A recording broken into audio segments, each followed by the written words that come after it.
Regardez Vox Books avec Aphrodite, africaine d'édition.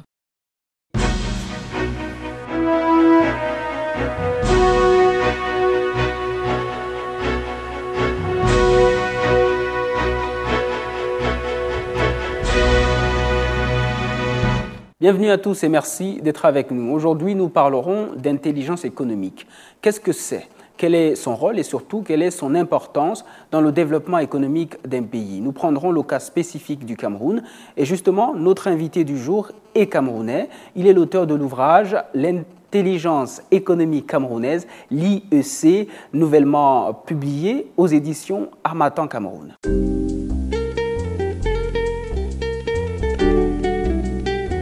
Steve William Azemo, bienvenue.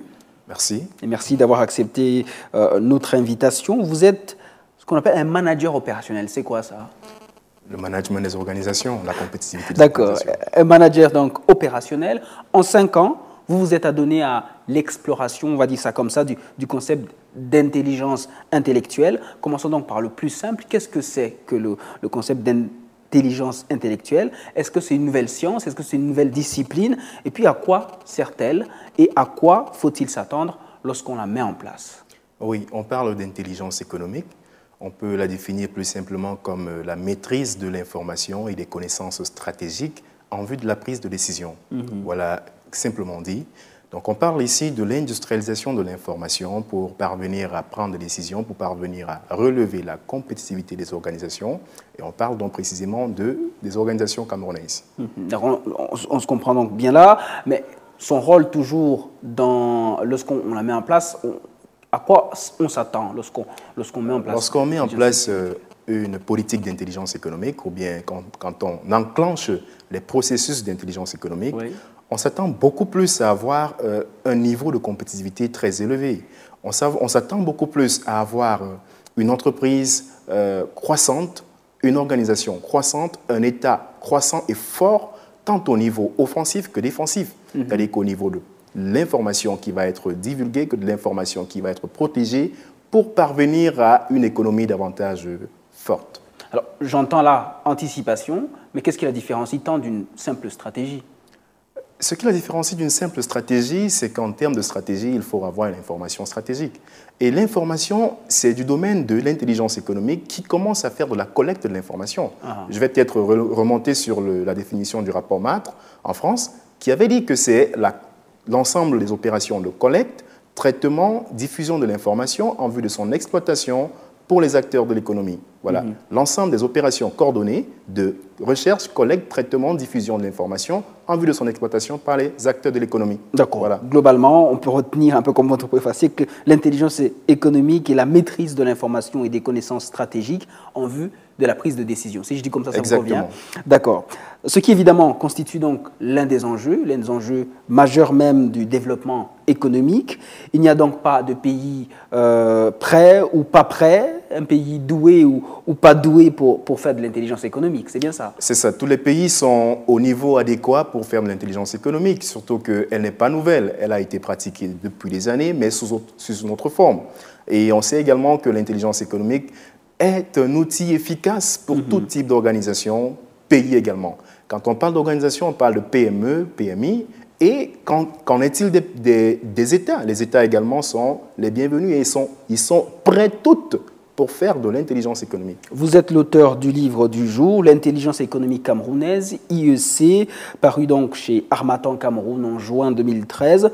Vous vous intéressez donc au cas précis du Cameroun, votre pays, et pour vous, c'est indéniable, l'État du Cameroun a un rôle clé à jouer dans la mise sur pied d'un dispositif d'intelligence économique. Oui. L'État du Cameroun, pour l'instant, pratique effectivement ce qu'on appelle les préludes à l'intelligence économique.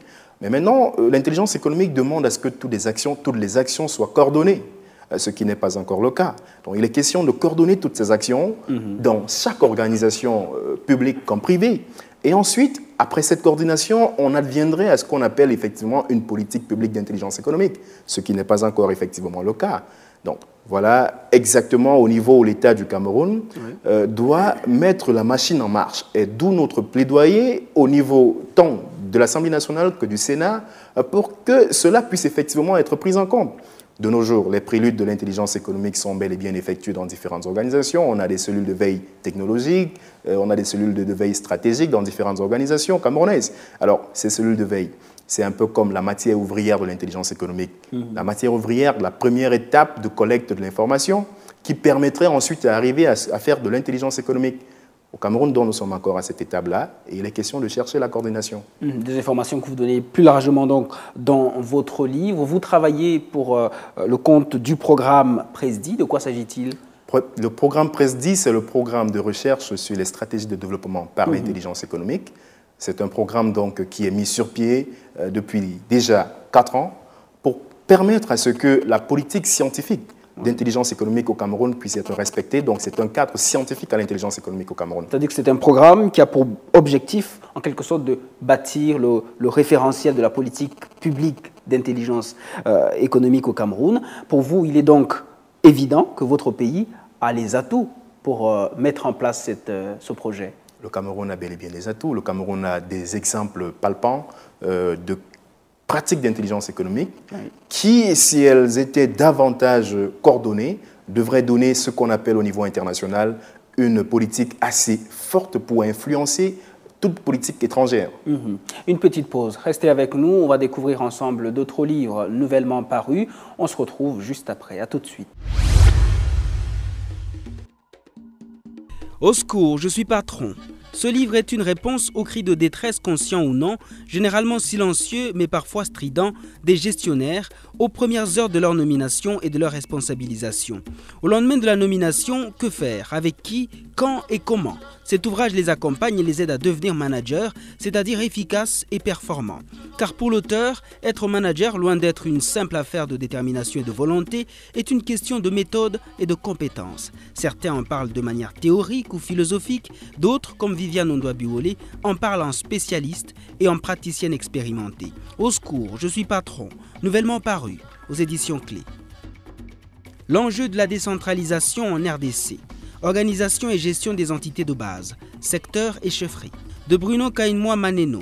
La République démocratique du Congo est divisée en 11 provinces et chacune d'elles en plusieurs territoires. Le territoire est à son tour divisé en secteurs ou en chefferies. Le secteur et la chefferie constituent des entités décentralisées de base, situées dans les milieux ruraux dans lesquels on retrouve 70% de la population congolaise répartie sur un ensemble de 476 secteurs et de 261 chefferies. La remise du pouvoir à ces deux entités par voie d'autonomie et de centralisation pose dans ce livre la question des institutions locales et de la légitimité du pouvoir public local. Si vous venez de nous rejoindre, nous sommes toujours en compagnie de Steve William Azemo, auteur de l'ouvrage « L'intelligence économique camerounaise, IEC ». Vous dites dans votre livre, Steve, que l'intelligence économique intervient aujourd'hui comme un outil efficace pour, je cite, analyser le développement de l'Afrique, dans la mesure où elle intègre les facteurs culturels et environnementaux liés à chaque pays. Comment ça? Je prends le cas du Cameroun. Le Cameroun a un surplus, le Cameroun a une spécificité, c'est sa multiculturalité. C'est un pays multiculturel. Oui. Le Cameroun également est un pays où on a une ambivalence francophone et anglophone. Alors là, ça fait des aspects culturels assez importants qui, lorsqu'elles sont prises en considération, font du Cameroun un véritable passeur de la culture anglophone et francophone. D'où une nouvelle démarche d'intelligence économique qui pourrait être proposée. À ce niveau-là, on voit effectivement au cas du Cameroun que si les pratiques d'intelligence économique sont effectivement respectées, cela permettrait effectivement de prendre en compte des aspects non seulement culturels, mais environnementaux également, vu le fait que le Cameroun est un pays dont le PIB est de 27% en termes d'agriculture, plus de 27% en termes d'agriculture. Donc, ces facteurs environnementaux devraient permettre au Cameroun de rester assez compétitif à l'international. Alors, l'intelligence économique au Cameroun, on en parle, on l'enseigne aussi beaucoup plus sur le plan informationnel, sur le plan aussi de renseignement. Par contre, c'est un champ vaste, vous le reconnaissez vous-même, avec des enjeux politiques, des enjeux économiques et même des enjeux technologiques. En quoi consiste exactement le modèle camerounais actuel? Le modèle camerounais actuel est un modèle que nous pensons qui est en voie de construction. Oui. Le modèle camerounais, nous proposons déjà dans le livre et nous spécifions effectivement que c'est un modèle qui doit se construire. D'abord, en prenant contexte, premièrement, le cas des États-Unis d'Amérique, oui. En prenant contexte, deuxièmement, le cas du Japon, en prenant contexte également sur le cas français. C'est-à-dire qu'il faut pouvoir proposer quelque chose qui est décloisonné, différent du cas français, et quelque chose qui est complètement, qui sort de l'influence privée, comme le cas américain, où l'influence privée est davantage forte, mais un cas qui relèverait davantage du niveau de persuasion des entreprises camerounaises, des organisations camerounaises. Parce que quand on parle de compétitivité ici, on parle d'organisation, que ce soit organisation publique comme organisation privée, et ensuite, on verra une politique assez forte pour que le Cameroun émerge au niveau international. Alors, un plan qui n'est pas beaucoup plus sur l'emprise du secteur privé, un peu comme les États-Unis, oui. Il serait donc sous l'emprise de quoi? Du secteur public, de l'État?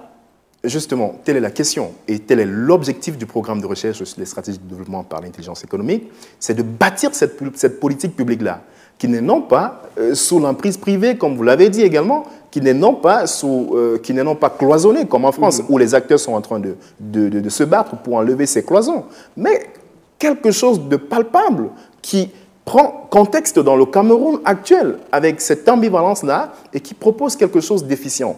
Je pourrais bien vous dire par ici que le modèle japonais est le meilleur, mais malheureusement, parce qu'on a vu le modèle asiatique produire des fruits, mais malheureusement, nous ne pouvons pas le dire juste comme cela. Il faut une politique publique assez forte et qui implique, qui prend en compte les considérations de chaque organisation, de chaque État et de chaque entité pour arriver donc à faire cette proposition. Et c'est l'objectif du Presdi, objectif pour lequel nous travaillons. Vous êtes en train encore de ficeler donc ce programme. Intelligence économique, d'accord, sauf que dans votre livre, il y a d'autres expressions qui surgissent comme intelligence territoriale, intelligence sécuritaire et protection efficiente du patrimoine national informationnel. Alors, expliquez-nous ça.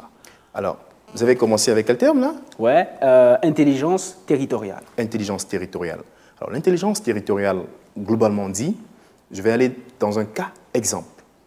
Comment arriver à faire que l'administration camerounaise puisse être informée à temps réel de toute activité, de toute action qui s'effectuerait au niveau, disons, de l'arrondissement, au niveau le plus local possible.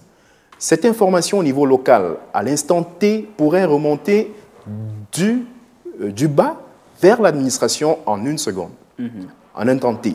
Alors, et redescendre encore de l'administration vers ce point local en ce même temps T,